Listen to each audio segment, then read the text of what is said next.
杜生。係三位你好啊，我姓杜嘅。咁咧，我想問馬生3個問題。咁咧，我就睇咗報紙，就嗰報紙成日講咧，就係話，其實中國咧表面上係反美，實際上係親美嘅。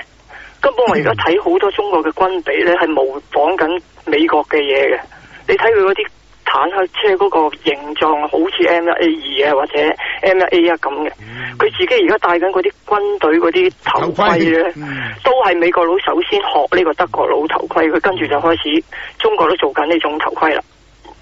咁另外咧，第二個問題我就想問下，其實中國咧，我覺得咧，佢應該同美國一齊打北朝鮮。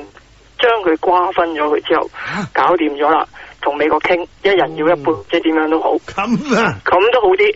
如果唔係咧，就喂，而家呢個世界準唔準咁樣做啊？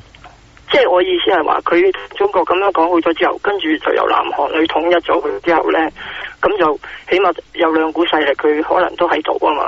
咁就可以互相制衡翻，南韓又唔會向中國傾斜，亦都唔會向美國傾斜咯，做一個中立國。有想象力啊！有想象力啊！我其實我同你講咧，有人咁講過，中國咧應該咁講，喺明朝初年之前咧，平壤一帶自古以嚟都係中國領土嚟嘅。係，即係如果你話監粗嚟嘅話咧，應該都。即係清川江以北到嗰個鴨綠江、圖們江一帶咧，其實自古以嚟都係中國領土，係最近600年先變成韓國領土嘅啫。你睇得韓片多啊？你成日都講自古以嚟，韓國高維片你睇得多。係啦，又唔係，所以韓國佬好憎中國咁解咧。所以睇朱蒙喺大內禁演噶，係啊，你睇到啊？係我仲有乜大王4神傳啊，又係禁演嘅。點解咧？就因為每一次你睇咧。喺韓國裏邊打嗰啲侵略者咧，全部係中國軍隊，嗰個軍隊叫天朝軍。韓國總統都話啦，話歷史上邊咧，總之高麗民族啊，係俾呢個中國人咧侵略咗2000次喎。啊，唔知點計啊？唔知最近你睇下嗰套唔知乜嘢咧，佢話咧嗰個敵人咧係元朝啊。哦，嗰啲唔關我事，因為元朝我哋都係奴隸。我同你講，起碼國都被滅過4次，我冇呃你嘅。第一次就尉滿朝鮮，第二次就無油劍，第三次係邊個？係嗰個亦係兩晉南北朝。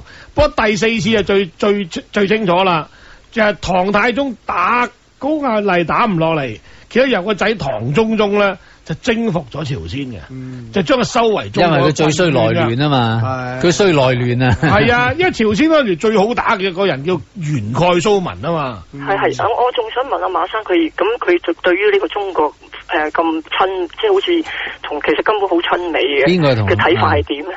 嗱，我覺得咧，你話中國親唔親美咧，我唔知。但係中國買咗咁多美國債券，收埋咁多美金做呢個儲備，呢個就真嘅。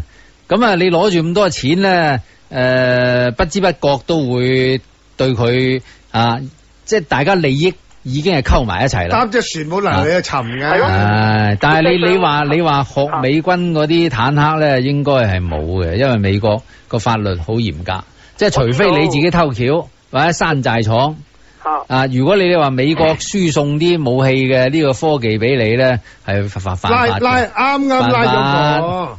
呢樣嘢就算F-22日本想要，美國都唔俾佢啦。即係咁親密嘅盟友呢樣嘢，美國都會有限制嘅。乜美國從來冇乜盟友係親密到俾武器㗎？俾就得2流嘅，2流武器咯。我自己世界超級霸權，我點解益你咁多啫？同埋最後一個問題就係。其實台灣咧根本中國係真係收唔到嘅，我覺得如果佢真係用武力，喂，你泄露咗國家機密你，因為當年咧胡耀邦啊咁樣接受阿陸亨記者嘅訪問，結果後來批鬥胡耀邦要落台咧，就係呢條啦，係呢一條，話佢泄漏咗國家機密，係啊，就呢條啦。結果1987年1月17號就被鬥落台噶。咁大鑊啊！係啊，就係因為胡耀邦當年承認咗話，目前打唔到台灣。講得少嘅，係講目前啫，咁冇講話以後啊嘛。佢其實咁你唔好理啦，反正就鬥落台咯。咁咁即係證明咗呢句係國家機密嚟嘅咧。大陸有兩個國家機密，一個就唔打得台灣，另一個咧就李鵬總理係白痴，知唔知？係唔講得嘅咧。好啊，第二位啦。好嘅，唔該唔該。龍生。